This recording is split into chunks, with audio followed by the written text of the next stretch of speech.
Ils rebâtiront sur d'anciennes ruines. Ils relèveront d'antiques décombres. Ils renouvelleront des villes ravagées, dévastées depuis longtemps. Des étrangers seront là et feront paître vos troupeaux. Des fils de l'étranger seront vos laboureurs et vos vignerons. Mais vous, on vous appellera sacrificateur de l'Éternel. On vous nommera serviteur de notre Dieu. Vous mangerez les richesses des nations et vous vous glorifierez de leur gloire. Ésaïe 61, 4, 6. Vous demeurerez sacrificateur de l'Éternel. Or, un sacrificateur a un double privilège. Il a d'abord la liberté de s'adresser à Dieu pour tout besoin. Ensuite, il transmet le message de Dieu au peuple. Le sacrificateur pouvait se tenir dans la présence de Dieu afin de trouver le message de Dieu pour les autres gens, selon leurs besoins. Or, les croyants sont les sacrificateurs de Dieu, donc tout croyant a le droit et le privilège d'entrer en présence de Dieu en tout temps, pour tout besoin. Nous ne nous adressons à aucun autre médiateur sinon au Seigneur Jésus-Christ, qui est notre médiateur. Nous pouvons nous agenouiller n'importe où et invoquer Dieu pour nos besoins, ceux de nos amis, même ceux de nos ennemis, et nous pouvons rechercher la face de Dieu en vue d'obtenir une réponse à nos questions, ou pour nous rendre capables de trouver la volonté de Dieu. Cette liberté nous est accordée en tant que sacrificateurs de Dieu. Nous pouvons entrer en présence de Dieu en tout temps, Hébreux 10, 19. En tant que sacrificateurs de Dieu, nous avons la liberté et la hardiesse d'entrer en tout temps en sa sainte présence, pour tout sujet et tout problème.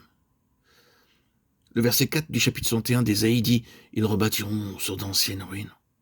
Cela s'est accompli littéralement quand les Juifs retournèrent en Terre Sainte en tant que nation. Ils avaient été dispersés dans beaucoup de pays du monde pendant plus de 2000 ans.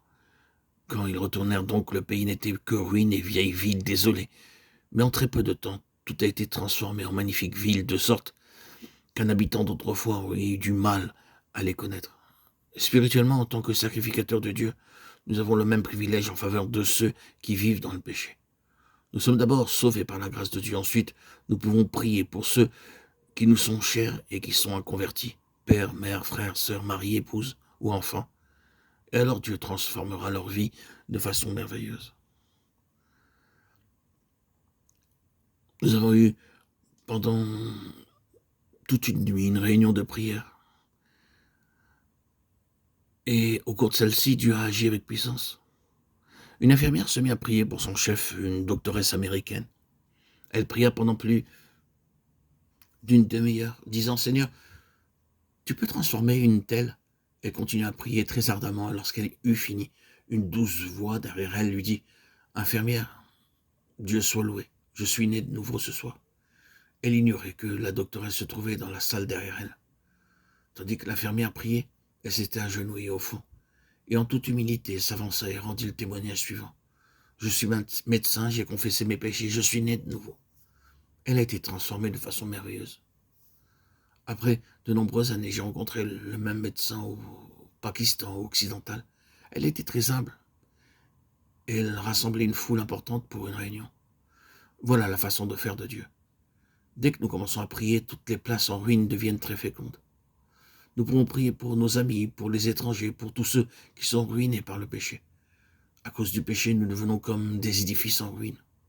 Il est pénible de voir un mur en ruine. Il faut tellement de temps pour le reconstruire.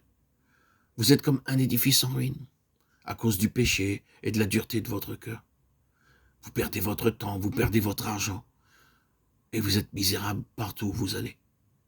Rappelez-vous que votre mère ou quelqu'un d'autre prie quelque part pour vous. Je me suis rendu à une réunion au Canada, je me suis mis à prier longuement, car pendant un certain temps, je n'avais pas de message. Lorsque je pris ma Bible, mon attention s'arrêta sur ces paroles. Je suis malheureux et indigent. Après l'assemblée, j'adressai un appel.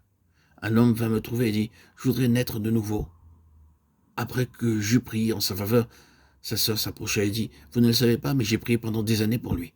Je lui ai demandé de venir à des assemblées, mais il a toujours refusé. Mais ce soir, il s'est mis à pleuvoir très fort.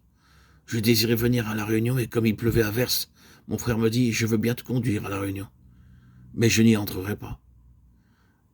C'est la condition que je pose. » Sur ces entrefaites, le jeune homme déclara comme il avait erré dans la rue, n'ayant nullement le désir d'assister à la réunion. Ce n'était qu'en vue d'être à l'abri de la pluie qu'il y est entré. Et alors, ressentant la puissance de Dieu. Il s'était effondré. Lorsque je retournai au Canada, il me rencontra au port et me dit comment le Seigneur l'avait changé. Maintes vies ruinées peuvent être transformées par la prière persévérante.